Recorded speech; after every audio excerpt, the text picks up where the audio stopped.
I see both sides.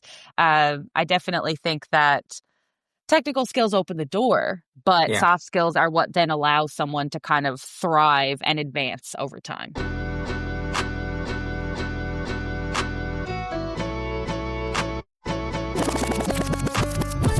Hey everyone, welcome to Big Jib Draw, the podcast that's here to help young professionals navigate the marine industry with clarity and confidence, answering your questions as authentically and openly as possible. That's right. Transitioning from school to industry can feel overwhelming, but you're not alone. Think of us as your friendly neighborhood guides. We've been there and we're here to help. Our podcast is proudly sponsored by the SNAMI Canadian Atlantic section and hosted by me, Danielle. And me, Pranay. Let's get into it. Good morning, everyone, and welcome back to the first episode of the second season of Big Jib Draw. And we're delighted to have all of you guys, our old listeners and new, back with us for this season. And after a very relaxing and quite warm, I should say, summer. Okay. Yeah. We are now back in the studio, Danielle and I, recording the second season of our much vaunted, industry acclaimed podcast. If I am allowed the liberty of comedy here, Danielle. And today we are going to be covering hard hitting topics such as soft skills, communication, conflict, and collaboration. And I hope that it will be a riveting conversation as always. And as before, Danielle, how are you doing and how was your summer? Amazing. I'm doing amazing, and my summer was spectacular. As always, a little bit, depressed to see the cold weather trickle back in now. I know. It's funny. My office here, right in front of my office, I have a burning bush, and I don't know if you're familiar with the burning bush. Well, it starts to turn red or orange now at the top as the fall trickles in, and me and my husband, we just walk by and we're like, no, we're not going to look at that. Like, just ignore it. Don't look at the burning bush. Yeah. So anyway, fall's coming. It's fine. I'm fine. I mean, that's how it works, right? You don't acknowledge a problem and it goes away. I know, Pranay. It's fine, honestly. All that means is I just have to get started with planning my next vacation. No, only during the cold months. I always say I stay put in Newfoundland during the warm months because it's so beautiful here. Why would you travel? And then as soon as the cold months trickle in, I'm like, okay, get me out of here. Where can I go next? Where's the sun? I'm following the sun. So, but summer was great. How was your summer, Pranay? Summer was quite good. You had a lot of activities. I did have a lot of activity. I went around to different places. I went to my final Canadian province of Saskatchewan. So I have now officially visited every single Canadian province, not territories. Right. I would love to go to the territories at some point in my life, but with Saskatchewan ticked off the bucket list. Yeah, thank you. I've now visited every single Canadian province. It's quite patriotic of you, Pranay. Indeed. One must do what one must do. And exactly. And speaking of patriotism, I became a permanent resident of Canada. Woo! Yeah, that's awesome. Thank you. It actually happened over spring, but with the postal speed and everything, my card actually came in the summer. So Right. I'm not complaining. I'm glad that I have my card and everything. And lots of golf compared to last summer because I went to three golf courses this summer. One in Saskatchewan and two in Nova Scotia. And I must say, I do now appreciate the look of clean-cut grass. Yeah, I guess we can roll right into our questions now. So I'm going to get started, Pranay, with question number 1 as we talk about soft skills, like Pranay already mentioned. The first question that we have on our docket here, do you think soft skills are undervalued in shipbuilding compared to technical skills? And if so, why do you think that is?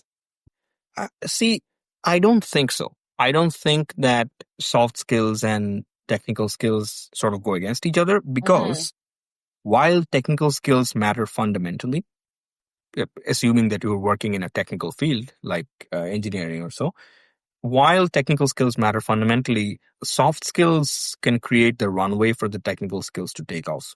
If I was to provide you an example, say there is a director at an engineering firm and he is out there looking for new work, and he's communicating with clients, or he has been able to snag a new contract. He is using, in mostly in part, like of course there will be a small presentation, or there will be rather a large a detailed accounting of the technical capabilities of the firm, but at the end of the day it is the directors or the negotiators soft skills which helps it get over the line.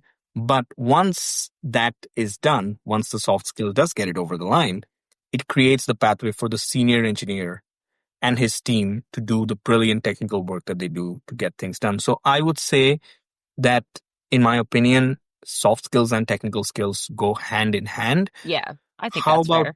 you? What's your take on this? So I definitely see what you're saying. I think that soft skills become increasingly important. I want to say, I guess, as you work your way up the ladder, perhaps, Mhm. but it's hard to even get that experience with those soft skills until you are tossed these like leadership opportunities or opportunities to test your soft skills. Because you think about, okay, when you're first landing that job, what does anyone have Hmm. to base your expertise or your competence on? It's your resume. And when you look at a resume, what am I looking at? Right? People can write all the soft skills in a section of their resume, sure, but I'm immediately going to go look at your education. I'm going to go look at the job work experience you have. So, unfortunately, I say unfortunately because I don't necessarily think this is the way it should be, but it is the way it is. I can see soft skills being undervalued at the start of someone's career. It's easier to kind of assess technical skills up front. I can get you in an interview. I can ask you what kind of projects you've worked on. And also, there have been some roles where I've worked where we've kind of relied on people with these like incredible technical skills, right? They're super skilled at doing one specific part of a project. Maybe their soft skills really aren't there, But then that's not to say these people aren't valuable. Those people actually, we kind of rely on them because they're so technically skilled. I'm turning to this person all the time. Can they communicate well with me? Probably not, honestly. But they're so good at that little niche thing that they do. I'm going to go to them every single day. I definitely think it's a challenging question, but as you move up the ladder and as you work into these more senior roles, like you said, landing contracts, yes, soft skills become vital. And honestly, at that point, I would even say that they surpass technical skills, really, because I know some places where I've worked, the people that are landing the contracts and sitting at the tables, they rely on other people with the technical skills to ask those questions, but they have the incredible soft skills to kind of, communicate with clients and, have that rapport. Right. So that's my 2 cents. But I see both sides. I definitely think that technical skills open the door, but Yeah. soft skills are what then allows someone to kind of thrive and advance over time. Yeah. No, that makes sense. And, there we have our two camps where they both go hand in hand and one's greater than the other.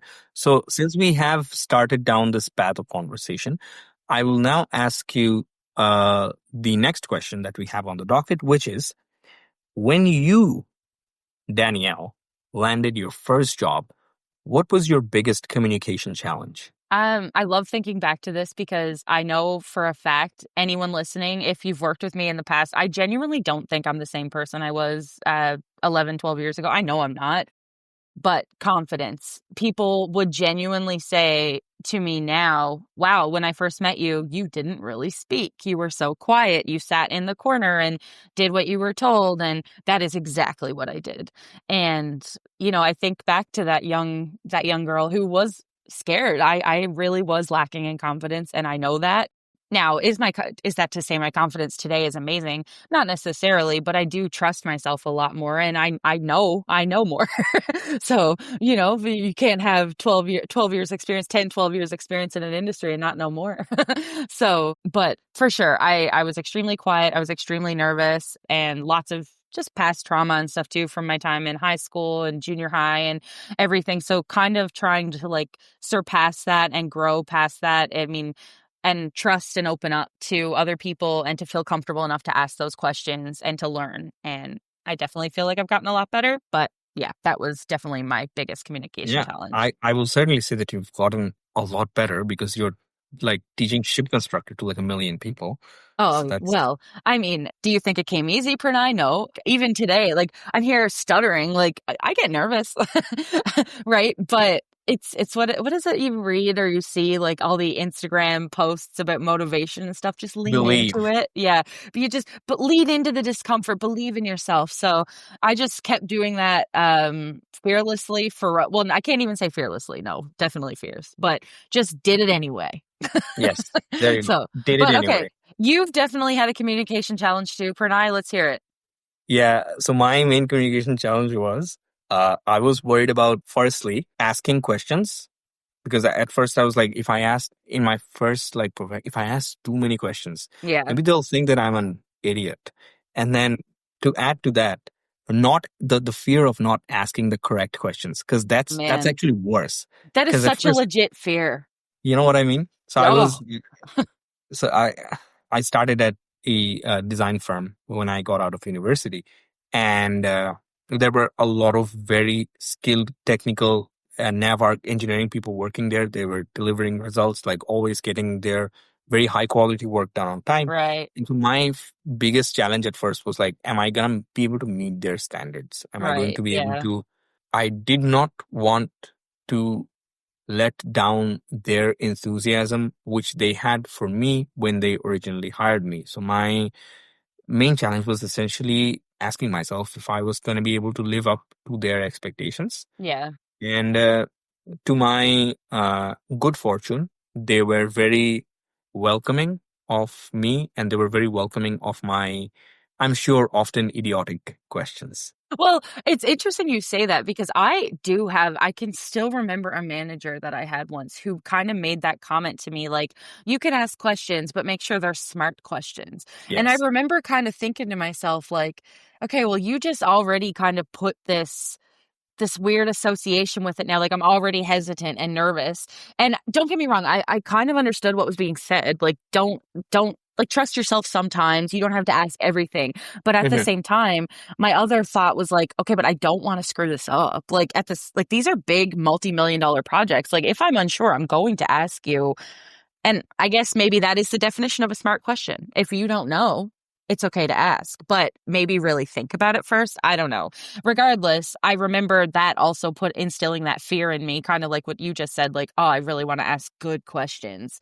And sometimes it did lead to like paralysis at my computer. Like, do I ask this question? Do I just sit here and stare at my software while I wait for this, strike of this aha moment? Is that what Yes. I'm waiting for? But Eureka. yeah, anyway, no, I can definitely understand that. Putting all that together now, what do you think that good communication looks like in a shipbuilding environment? I mean, we know it's super fast paced, lots of stakeholders and deadlines. So what would good communication look like to you in that world? Some things strike out to me right away. One is staying on top of your correspondence. Hmm. So see, that's very important. I don't like, I'm sure there are people who are in university that have not started a professional job yet who'll be listening to us. And this is more for them. Um, at work, your email correspondence is very, like, that's something that's important. Like if somebody asks you, if a client or a stakeholder reaches out to you, they have a question, they have a query, they want a clarification on something, it's very good to stay on top of that correspondence. It's good to respond with detailed answers if you have a detailed answer. And you need to make sure that, well, obviously, you have to be working under the assumption that you will be able to meet your deadlines. Hmm. And you need to communicate promptly with that means right away if you can't meet the deadlines. Because a very important thing when working professionally in a technical industry is understanding your limits as a professional, which Yeah. by which I mean, say if there is a project, and so you need to be able to calculate in your mind how many man hours of your work are required from you to complete said project. And if the time, say the client needs it done or the stakeholder expects the work to be done in 2 weeks, but you know that you would need 3 weeks of man hour to finish this, Hmm. you need to let them know right away, because it's not about your professional ego that, oh, look at me, I finished a 2 week job in 1 week. No, people are getting paid here. So if you have a 2 week deadline for something and you have finished the main work in 1 week, well, congratulations. You still have another week. So you better make sure that you're reviewing that work every single day for the next 7 days before you hand it off on the deadline Hmm. or right before the deadline, to make sure that you have, because there is a budget for that work. The money and time has been budgeted for it. So the money and time has already been given to it. You need to make That's sure right. that you access that. A lot of people, when they start off, I know at least it was true of me. I thought, oh, maybe I will finish this work ahead of time and then that will save the customer money. And that is extremely naive. That's not how these things work.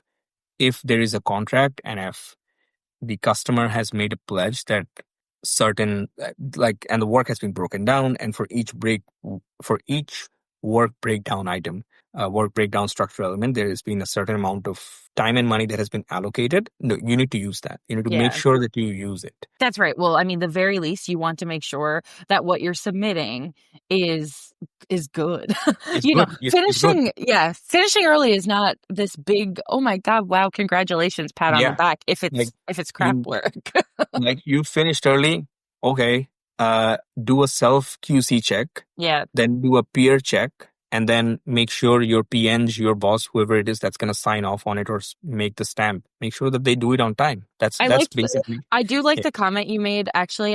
Professional ego. I think that was really interesting. Yeah. That actually resonated a lot with me because it got me to thinking back, early Danielle. I remember, okay, 40 hours in a week. What can I get done? Like pushing myself to the absolute extreme and like overcommitting myself because again, like you said, that's pretty naive.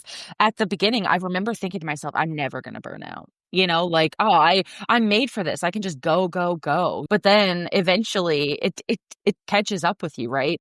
You have to kind of let that professional ego, I don't want to say slip. I mean, at the end of the day, you still hold that professionalism and that accountability to yourself too.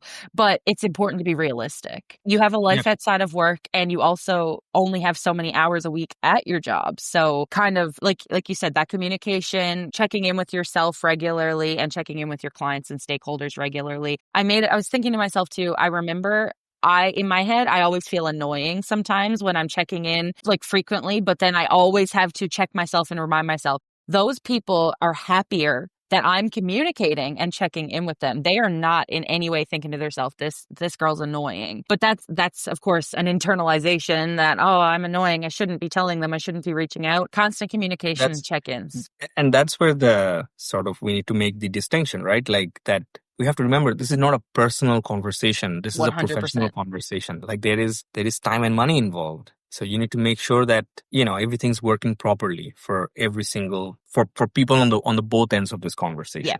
Yep. Yeah. And now we're getting into the meat, and we've eaten into the potatoes and now we're getting into the meat. Um, do you think conflict is a bad thing? And when have you seen it lead to a better outcome? That's the dreaded word, isn't it? Everyone is like, okay, I do everything in my power at work to avoid conflict, right? Sure. I mean, so here's my thing. Do I think conflict is always a bad thing? Absolutely not. Do I think it's uncomfortable? Yes. It always makes me uncomfortable, actually. Of course. I think it wouldn't be a normal human experience if conflict didn't make you a little bit antsy. I mean, it feels weird to have a disagreement with someone or to not see eye to eye. Yeah, Now, but does the discomfort always equate bad? No, right? It's kind of an opportunity then, in my opinion, to grow. It gives me, I sit in the discomfort and I'm like, okay, we're not seeing eye to eye. What can I do now? Well, I'm going to try and understand. I want to listen to them. I want to ask questions and I want to take the time to actually understand where they're coming from because I am someone who's very much open to my opinion being changed or my thoughts being changed. Like, so I just like to reiterate that because some people aren't. For me, when I've seen it lead to a better outcome, I do remember one particular instance where a group and we really weren't seeing eye to eye and it was going on for quite a while. And I think through discussions, eventually we did end up kind of going through some nonviolent communication training as a group. Like we did end up having to do some hard work, honestly, to come to that realization, I guess, that we were all taking things pretty personally. We weren't really hearing each other out at all. And then it actually ended up with all of us getting to know each other a little bit better, like about their personal lives, right? About things that maybe have happened in the past, maybe why we weren't really trusting each other a whole lot. Now, it definitely took quite a bit of time, but I will say that we made it to a point where we were far more comfortable working with each other. We were far more comfortable being honest with each other because we had that background context and knowledge of why the other people felt that way. And I think then it made it easier to communicate with them because it even changed the way I worded my asks because I was being more mindful of their feelings and thoughts, as well as I think they were doing the same to me. And it definitely created a deeper bond, I want to say. It wasn't just colleagues sitting there and yelling at each other. Like it was, okay, I actually kind of like understand you now and actually kind of have a deeper appreciation for you now. And now we can actually have a conversation as like, dare I say it, friends, as opposed to a bunch of people that really just weren't Yeah. gelling. No, Quite honestly. I mean, honestly, that's like the sort of direction that I would also take it. Like, just like, conflict is bad if the conflict stems from something unnecessary. Mhm. But if it does happen for like a reason where two professionals are not seeing eye to eye, then having it out with can help get rid of bad blood. If like there was an issue that was long time coming, just, get it done with. It's Well, I think, basically it. remember at the end of the day, you all have the same goal.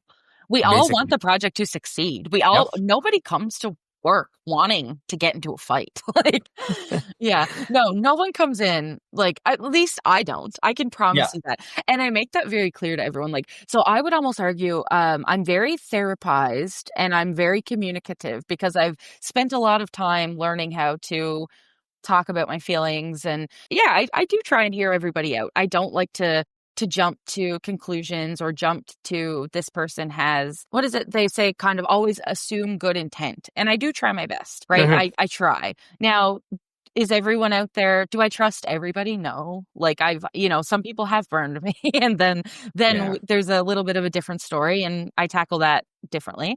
But I try my best at the beginning, especially. I do try and give everyone the benefit of the doubt. Absolutely. And at the end of Yeah. the day, the best you can do is good enough. The best you can do is good enough, Pranay. Yes. And I read that on a t-shirt somewhere. you know what? I actually love that and I want to get it on a t-shirt. So that might be our new podcast phrase, our new Hey, man. motto. Absolutely. So, Absolutely. so Pranay, can you share a time when you've had to deal with a disagreement at work and how did you end up handling that? I haven't had many disagreements at work. Essentially, there was one project where I was working on, and the senior engineer, or at least the manager of that project, the senior engineering manager for that Hmm. project, and me, we had a bit of a disagreement as to how the steps of the design should be carried out.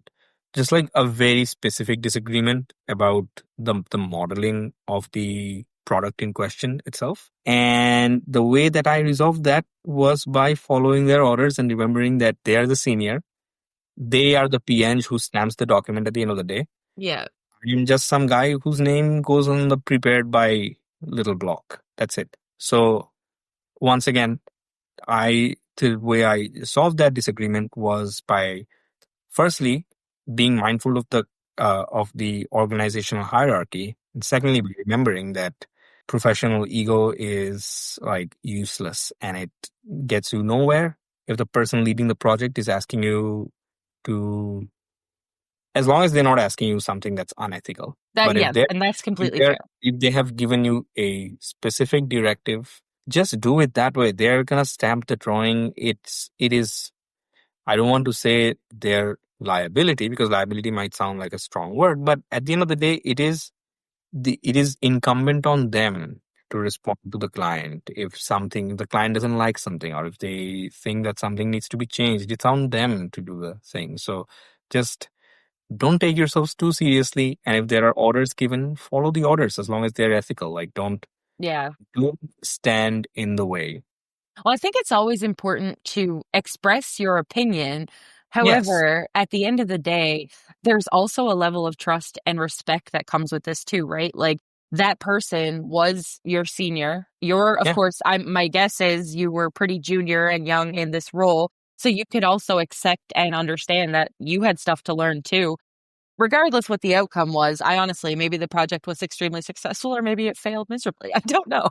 But you gave your 2 cents, you disagreed, he made a decision. Okay, at least, yeah, probably would have handled it exactly like you did. So that was it. And for your reference, the project went quite well. Like it there we went go. swimmingly. Like, there was Yep. no. I find sometimes a lot of these decisions feel so big too, and then, or not like, I don't know. I'm thinking of like, especially a young junior me, like a lot of these things felt so monumental. Like, I guess there's also that desire to like prove yourself and maybe really want to be correct, but you grow out of that pretty quickly, I That think. that's why the Buddha once said that pain stems from desire.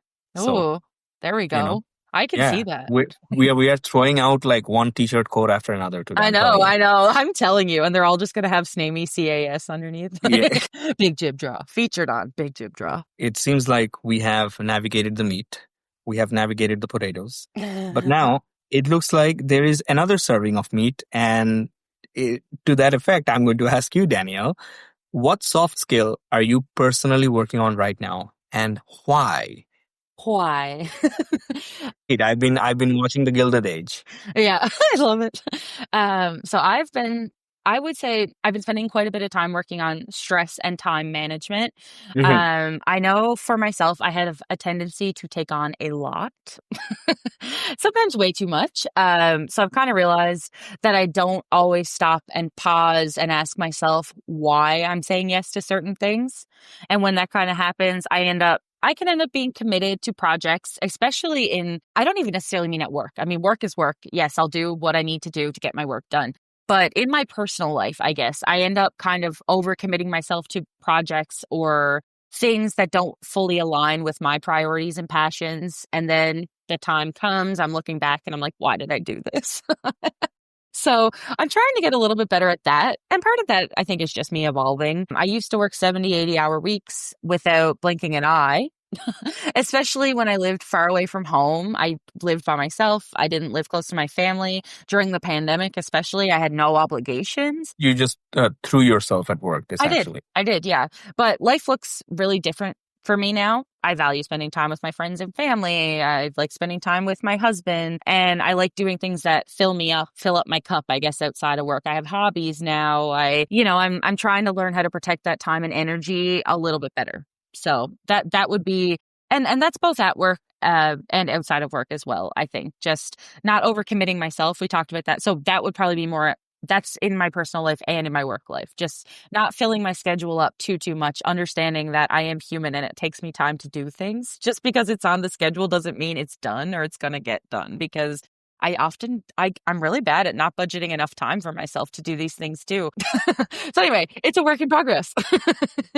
Yeah. Lovely. Pranay, what about you? Well, since you've asked, I I have done a bit of self-reflecting, and it turned out that there are a couple of things that would be quite good for me to work on, and I shall get into them right away. So, Ooh, first thing is I am reading this book called Eat That Frog, which is supposed to. I know I'm shamelessly plugging this book. I haven't even written it. Like, why am I plugging it? Anyways, like, but it's basically I want to stop procrastinating and get more done in less time. wow. And to add to that, I also wish to better my executive decision making skills, for which, wouldn't you know it, I have another book. So I am essentially trying to see how I can work better at procrastinating less, less, Hmm. and less, and making more and more executive decisions as I go along. So these are the two things that I'm working on.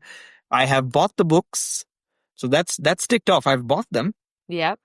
Is the reading part that I'm sort of working on, but You're getting it's through it. it's quite ironic that I'm procrastinating reading a book that's about stopping to how to procrastinate. But in my defense, I've been busy over the last Also, in your defense, you're learning to work on the skill, okay? You haven't developed precisely. I the skill am, yet. like you said, Danielle, work in progress, a work in progress. And I think so that's also, I really want to reiterate that. Like, you see professionals, like I see working professionals that look like they have it, all figured out. They're killing it. But Mhm. we are all work in progresses. Like, I think it's important to kind of remember that there's no like hard stop. Okay, I've learned the skill, toss that book, I got it now. We're always learning, we're always evolving, we're always getting better. Without further ado, we also have something new to introduce to this podcast segment. Would you Woohoo! rather workplace edition? Woo! Indeed. I have a Take it. series of questions that I've gathered. I'm going to throw them out here for Pranay and I, and they do touch on soft skills. The would you rather options are workplace related. So yeah, let's just dive into the first one and see. So Absolutely. Pranay, would you rather receive Mhm. vague feedback or overly critical feedback? That's a very good one. I would, if I can sort of add a caveat to the options there, I would much rather have an overtly critical feedback, provided that they sent me a detailed email about it. Strongly worded is fine with me, but detailed email with lots of points as to how I can improve that work is more than acceptable. In fact, I would appreciate it because sometimes you are blindsided, and then you can't see what might have gone wrong. So it's always good to hear someone's perspective. As long as there are Completely no agree. ad hominem comments in the letter or the email in question, I'm all good. Just give me all the overt criticism. How about yourself, overt or covert? I feel out of the option, overly critical for sure, just because, like you said, vague. What am I even going to do with that? You know? Yeah. Okay, number two, would you rather Yes. have a micromanager or a totally hands off manager? Totally hands off. If I'm being honest, Okay, yeah. I don't enjoy being micromanaged because I have been very lucky so far that all my managers, out of all my managers, none of them have been, well, I think except for one. Might have had one manager in like one of my very early co-ops that might have been a bit of a micromanager. But other than that, all my other managers have trusted me enough to get the technical portion of the work done Hmm. well. So, and I really appreciate that. I felt like, okay, I feel like you grow more as a professional under a leader who is willing to give you the rope who is willing to give you the scope to fail, Yep, to I make agree with that. mistakes, to realize your mistakes before you send off an email to the client, and to stop work and like go back to the drawing board again. Now, obviously, you don't want somebody who's like completely hands off, who doesn't know what's going on in your life, and like that's or I like will is remind you, the question not. said totally hands off, Pranay. Yeah, no, I'd still rather not be No, I get micromanaged it. because if I do somebody is understand. totally hands up, I feel like I could build a good rapport with them and just like, you know, I feel like I could cruise by. I feel like I could do that. Yeah. What about yourself, Danielle? I Micromanager or not a micromanager at all? In fact, completely agree with barely a you. manager. Yeah, Yeah. completely agree. I actually would argue I despise being micromanaged Oof. myself, and I don't like micromanaging others. It's just not my style. Will I check in? Sure, but no, I don't like being micromanaged. I would prefer to be given a little bit of trust, shown a little bit of trust. Yeah, so I agree with that. Okay, next one. Would you rather work with someone who over communicates or under communicates? I guess this is similar to the first one with the feedback. Yes. This A is little bit, so yeah. this is so easy. Over communicate, please. Always. Yeah. I would My God, argue I you probably talk to me. overcommunicate. Yeah. Talk to me. Like I have got I can gab and gab and gab for 8 hours if I could. Like honestly. Why do you think we're So here? yes, Yeah. please communicate because communication is what keeps the wheels of industry turning. 100%. How Yeah. about yourself? No, I'm 100% the same way. I actually don't really think you can over communicate. Yeah. I think that for me, I there's no definition of over communicate. As much communication as you want, feel free. Hmm. I love that.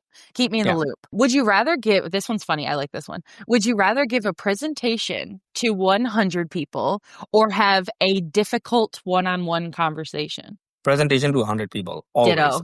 I love doing presentations. Yeah, And you me know too. what I really like about presentations is that if it's a topic that you are presenting and you are presenting it to a crowd of people who might not know a lot about what the work is, hey, the world's your oyster, my friend. The Hmm. person who's there to listen to you is there to listen to you. So just tell them. Yeah. You know, I what feel the you've got. exact same way. Yeah, I actually really enjoy giving presentations. I've gotten better at it over the past couple of years, and now I would argue it's my favorite part of my job. So yeah, there's no issues with that whatsoever. Now I will say I have had difficult one-on-one conversations, Mhm. and I don't hate that either. I do think that they push me a lot personally. They push me more than the presentations do Yeah. because it also depends, I guess, on what my relationship is with that other person. Mhm. I am a manager when I'm pretty friendly. So I usually make friends with, or, I try and build, I don't want to call it like, I don't even know what you call it, like work family. I don't know. But Like a rapport, like a yeah, nice, absolutely. So like a working rapport. Yeah. but even I would even go as far to say is sometimes even more than that, right? Like I like to know about their personal lives. I like to kind of chat and get to know the people that I'm working with. So it does make one-on-one conversations a little more challenging, but I feel it also kind of builds that trust where I feel like I owe them something, and that helps me. Like I don't want them, especially if their performance is not up to par or something. I feel like I owe them that conversation so they can do something to improve it. I feel that helps me sometimes in knowing that the one-on-one conversation is essential and it's going to benefit them. So that makes me want to do it. I could do either of these, but definitely the presentation would be number one. I will say this. I had a the most difficult conversation, one-on-one conversation that I had at work. Before the conversation happened, I thought that, oh, like this will be the end of me. Like I'm very scared. But once the conversation was happening and once the conversation ended, I was like, you know what? This is actually a weight off my shoulders. It helps me like now, like, all the options are in front of me and I have to play them out and see how they work out. Yeah, So I agree. yeah, I would say don't be afraid of either, but I No. am personally on the presentation side as you are. These questions, we are both agreeing with each other on Yeah, these. Pranay and you and I, Pranay, are like, we are cut from the same cloth. Yeah. That's right. Yeah. Yes. Okay. And two more. Would you rather have a team full of people like you or a team that's completely different from you? Team that's completely different from me, different people bring, that's what makes it fun. Think about it. Diversity. Think about it this way. Would you rather have a meal that's just boiled pasta, or would you like some meat sauce and some cheese and some oregano? Oh, you got me thinking about food now, Danielle. But Man, that's what I I'm I saying. am hungry. A great The same way that a great dish is made with different ingredients and how those ingredients are sourced, that's also quite important. In that same manner, a team that is diverse in its technical capabilities, that is diverse in its communication capabilities, and that is diverse in its ability to deliver results, we will always be regarded quite well because it will have a multifaceted outlook towards solving a specific problem. That's Yep. always better, I think. Well, I completely agree with you. My goodness, if we all just had the exact same mind, or honestly, a lot of me would probably be pretty chaotic. Um, we'd be chatting about life all the time. I need someone to keep me in check, man. No, but think about this podcast as an example, right? You do a lot of the behind the scenes technical work. So for our listeners, Danielle is the one who sets out the questions, and then me and Danielle sit about it. We talk about the questions and how we are going to structure the conversation. But up until that point, it's Danielle who does all of that, and then on me, the my responsibility is to sort of be the class clown at times, is to just think about random, like, t-shirt ideas, like the best we can do is good enough, or Also, I like, was going to bring up your pasta analogy. That is another one for a shirt. I'm yes, just saying. yes, exactly. So if you need pasta analogies, you come to me. But if you Oh man, need a detailed recipe of how to cook the pasta and how long to simmer it for, that's when you go to somebody like Danielle, who's detail, like I'm detail oriented as well. But I mean, Danielle is way more detail oriented than me. And that's just a small example of a two-person team where two people have different personalities, but they have the same end goal and they're working towards we creating work well something together. that's palatable for everybody. And the same, I think, goes for a team. I agree, 100%. And last question. Would you rather always be stuck in meetings or always be stuck answering emails? Okay. This one's This hard is because this I one. actually like, so I sometimes like, I'm a very chatty person, so I love meetings. However, Sometimes I just need a bit of time to like just veg and answer some emails and just this is quick, easy work. I can respond to these questions, get that done, tick off my list. So I see both. I will say if I have to choose one, I would probably say stuck in meetings only because I get energy out of communicating with people. So like lots of good ideas come from meetings and I get to talk to, especially if it's different meetings with different people, that would be excellent. If it's always with the same people, well, maybe my answer would change. I don't know. Yeah. So But yeah. I do have an answer for you, and my Yes. answer is this surprise, surprise, the same as yours. But I do have a caveat. I do have a caveat to add. You have so many caveats to these I questions. do because I'm sorry, they need to be like we need to add more Have you qualifier. played Would You Rather before? It's one or the other. How about this is Would You Rather Prime? I Like love with it. yeah, I got the star subscription, so I can do like caveats. I would much rather be in meetings all day, but in meetings where I have a big role or a speaking role, because if I'm sitting in a meeting where there's like 20 other people and I am there in case there is a 1 minute Yeah, question for me to answer, then that's gonna bore the life out of me. I get that. Like I genuinely feel when I'm in a meeting where where I have to provide an explanation or I have to take notes or I have to be involved for a while, I feel like I'm getting a lot of work done. Now, I do really enjoy communicating over email as well, but I mean, that sense of fulfillment that you get, I'm thinking that today I have been productive. Today I've gotten a lot of work done. So that's where a meeting where I have a big working role takes the cake for me.